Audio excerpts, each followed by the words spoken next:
Good green vibes.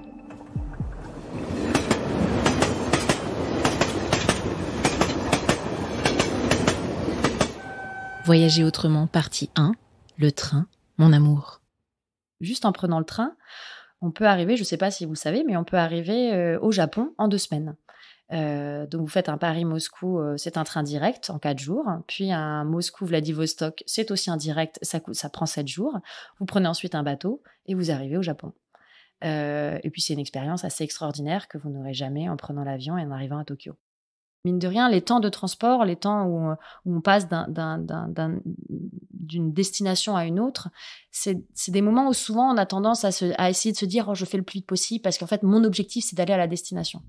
Je pense que un des enseignements principaux que m'a appris ce voyage, c'est qu'en fait, c'est pas l'intéressant n'est pas la destination. L'intéressant est le trajet et le chemin.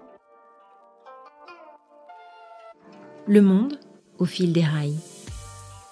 Une odyssée au long cours, dans le temps et dans l'espace. Le train n'est pas un simple moyen de transport, c'est en fait un art de voyager, qui transcende nos parcours, qui prend des allures d'épopée inoubliables. On sillonne de longues distances, à un rythme paisible, bercé par le cliquetis des rails. On contemple, sous un angle inédit, les décors, à la beauté brute qui défile. Et on vit une aventure, originale, culturelle, humaine, juste là, au cœur de la réalité du monde.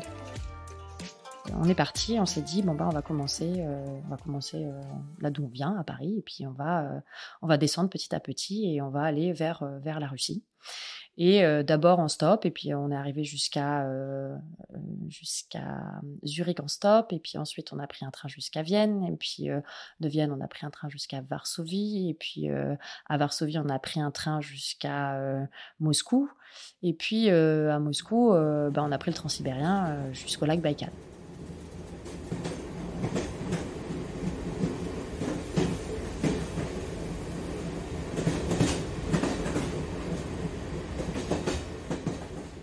Le transsibérien aussi, c'est une expérience extraordinaire parce qu'on voit à l'extérieur et par cette espèce de rythme dans lequel ça nous met, mais aussi par l'intérieur. C'est un théâtre exceptionnel.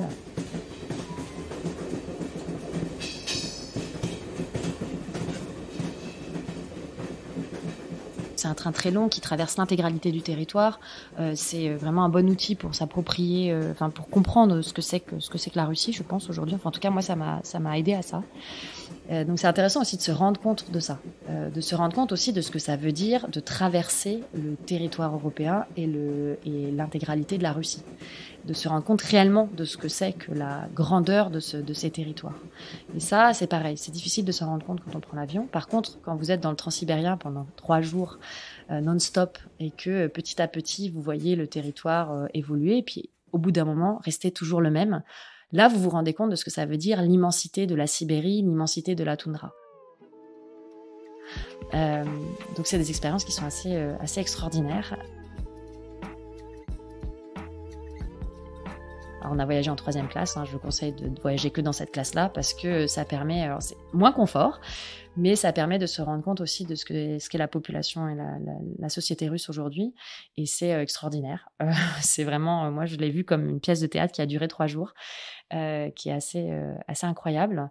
Je conseille de prendre un livre qui s'appelle La fin de l'homme rouge, qui est un livre d'une autrice exceptionnelle qui s'appelle Svetlana Alexievich et qui raconte en fait La fin de l'homme rouge, qui est un livre d'une autrice exceptionnelle qui s'appelle Svetlana Alexievich et qui raconte en fait par des témoignages la fin de l'URSS et la chute de l'URSS. Et en fait, d'être dans le transsibérien, de voir tout ce qui se passe dans ces gens qui rentrent, qui sortent, qui passent d'une ville à l'autre. Passer d'une ville à l'autre en France, c'est 40 minutes de TER, c'est 1 heure, 1 heure et demie de train, 2 heures de TGV. Voilà, passer d'un gros hub à l'autre. En Russie, c'est 7 heures, 1 journée et demie. Voilà, c'est ça aussi, ce territoire. De comprendre ça par l'expérience du train, mais aussi par l'expérience de ce travail exceptionnel fait par cette journaliste autrice, là, vous avez une expérience totale.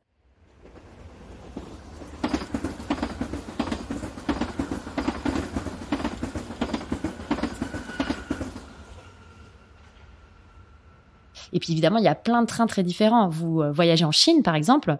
En Chine, vous allez avoir une diversité de trains complètement dingue.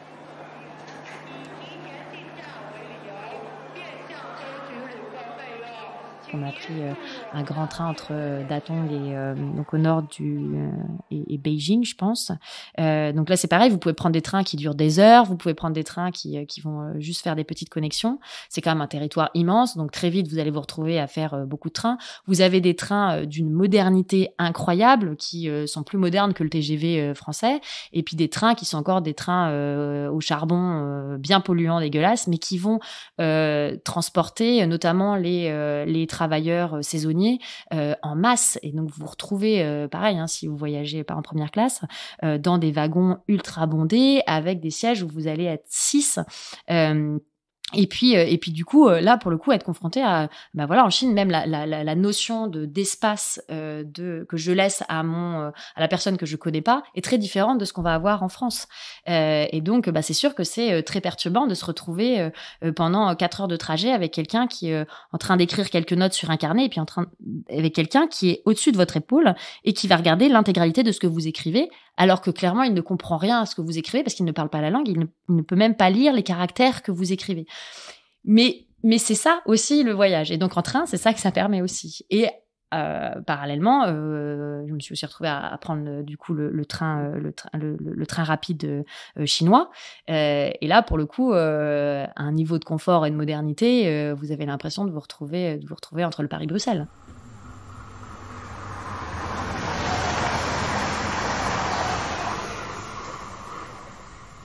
Donc, c'est ça aussi, je trouve que c'est intéressant de se dire, la Chine, c'est ça. Aujourd'hui, c'est le train d'une très grande modernité avec un niveau de confort extrême. Et puis, le train aussi, on se retrouve pratiquement sur des sièges pas très confortables, extrêmement resserrés, avec une population de travailleurs d'une très grande précarité, saisonniers, qui passent d'un chantier à l'autre. Donc ça permet de comprendre beaucoup de choses, je trouve, le train aussi, parce que vous êtes confronté à l'altérité, vous êtes assis à côté de la population du territoire que vous traversez. Et je trouve que c'est une très belle façon, une très belle fenêtre sur la manière de vivre de tout à chacun.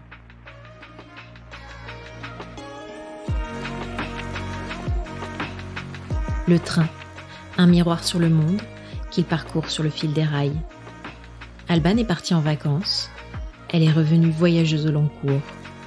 Petit à petit, le trajet a pris le pas sur la destination et elle s'est laissée transporter.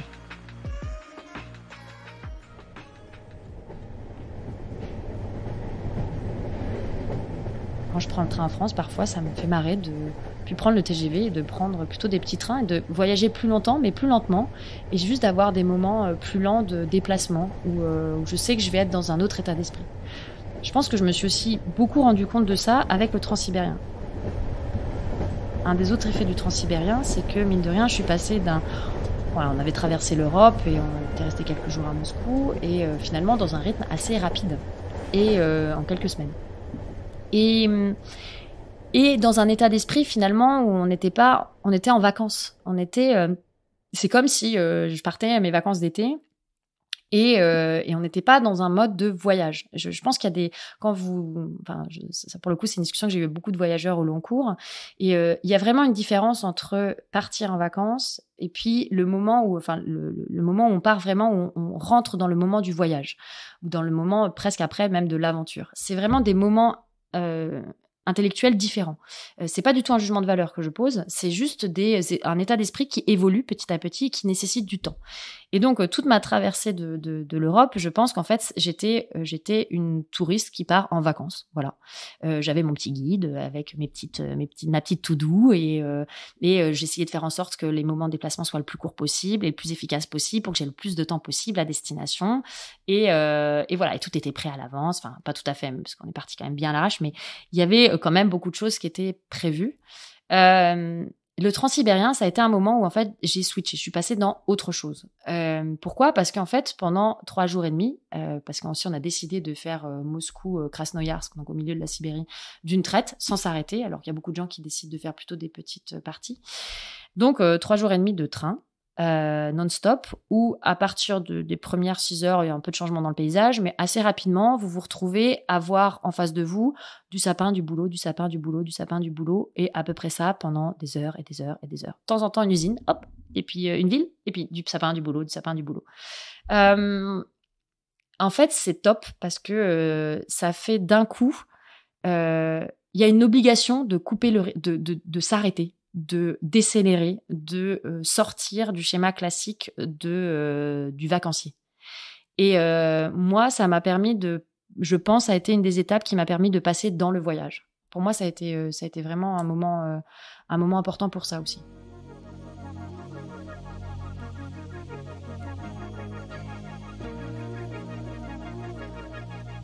On a toujours, surtout parce qu'on a un territoire qui est tout petit, on a développé le TGV, donc en fait on a pris l'habitude et puis de plus en plus, il y a plein de gens qui se déplacent en avion, on a pris l'habitude de voir le trajet comme une tannée, comme le truc qu'il faut faire pour arriver à la plage ou pour arriver dans l'espace ou dans le lieu de destination qu'on a choisi.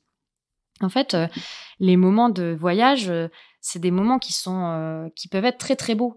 C'est des moments où en fait, surtout si c'est pas nous qui conduisons par exemple, où on peut être dans un moment d'observation parce qu'on n'a rien d'autre à faire, où on peut être dans des moments de lecture, on peut être dans des moments de repos, on peut être dans des moments d'observation de l'extérieur ou de l'intérieur, dans des moments d'introspection, donc d'observation de soi-même. Et en fait, des moments comme ça, quand on est à destination, et on n'en a pas beaucoup. Pourquoi ? Parce que souvent, on va vouloir faire plein de choses à l'espace de destination, parce qu'on s'est mis des objectifs. Et donc, ces moments de voyage, c'est dommage qu'on en fasse des moments plutôt d'obligation, il faut bien y passer. Je pense qu'il faut qu'on réapprenne à s'approprier les temps de déplacement et les moments de déplacement.